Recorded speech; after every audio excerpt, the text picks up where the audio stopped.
అబ్బో ఇక్కడ కేజీ చీరలు కొంటే అర కేజీ చీరలు ఫ్రీ అంట. మంగళ్య షాపింగ్ మాల్ కేజీల్లో సేల్, టన్నుల్లో ఆనందం. డిఎస్సి పరీక్ష నియామకాల్లో భారీగా అక్రమాలు జరిగాయంటూ వైఎస్ఆర్సీపీ చేస్తున్న ఆందోళనల్ని కూటమి ప్రభుత్వం జీర్ణించుకోలేకపోతోంది.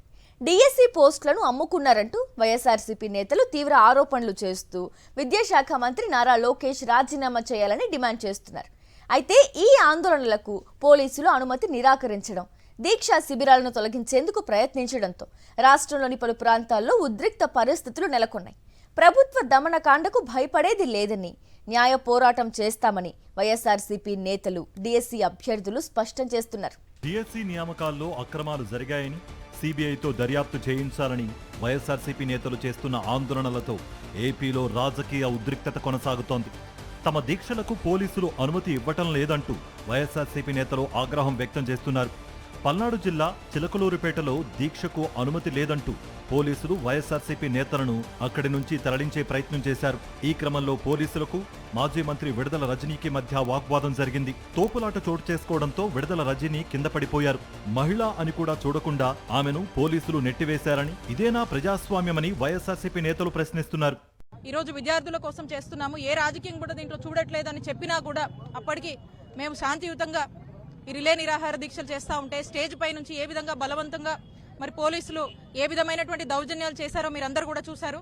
మరి స్టేజ్ కిందకు వచ్చి బైఠాయించినా కూడా మీకు ఏమి ఇబ్బంది అవుతుంది చెప్పండి అన్నా కూడా మరి ఏ మాత్రం కూడా వాళ్ళు కనీసం ఒక ఉమెన్ అని కూడా, ఎక్స్ మినిస్టర్ అని కూడా కన్సర్న్ లేకుండా ఏ ఇష్టం వచ్చినట్టుగా వాళ్ళు బిహేవ్ చేసి పూర్తిగా ఈ యొక్క రిలే నిరాహార దీక్షని ఆపడమే లక్ష్యంగా, ప్రజల్లోకి, ప్రజల పక్షాన వైఎస్ఆర్ కాంగ్రెస్ పార్టీ పోరాడొద్దు, ప్రజల్లోకి వాయిస్ వెళ్లొద్దు, గ్రాఫ్ తగ్గుతుందని వాళ్ళు డిఫెన్స్ లో పడుతున్నారని వాళ్ళని వాళ్ళు ప్రొటెక్ట్ చేసుకునే ప్రయత్నంలో భాగంగా మరి ఎంతకైనా కూడా దిగజారి ఈ రోజు పోలీసులను అడ్డం పెట్టి పనిచేస్తా ఉన్నారు. డిఎస్సి అక్రమాలపై జమ్మలమడుగులో వైఎస్ఆర్సీపీ నేతలు నిర్వహించిన ఆందోళనలు ఉద్రిక్తంగా మారాయి. విద్యార్థి విభాగం ఆధ్వర్యంలో ప్రారంభమైన దీక్షలను పోలీసులు అడ్డుకున్నారు. దీక్షకు సంఘీభావం తెలిపేందుకు వచ్చిన ఎమ్మెల్సీ రామసుబ్బారెడ్డిని పోలీసులు అరెస్ట్ చేశారు. రామసుబ్బారెడ్డి అరెస్టుతో ఆయన సతీమణి ఇందిరా దీక్షను కొనసాగించారు. ఆమెను కూడా పోలీసులు అదుపులోకి తీసుకున్నారు. ఎన్ని అరెస్టులు చేసినా ఆందోళనను కొనసాగిస్తామని వైఎస్ఆర్సీపీ శ్రేణులు స్పష్టం చేశాయి.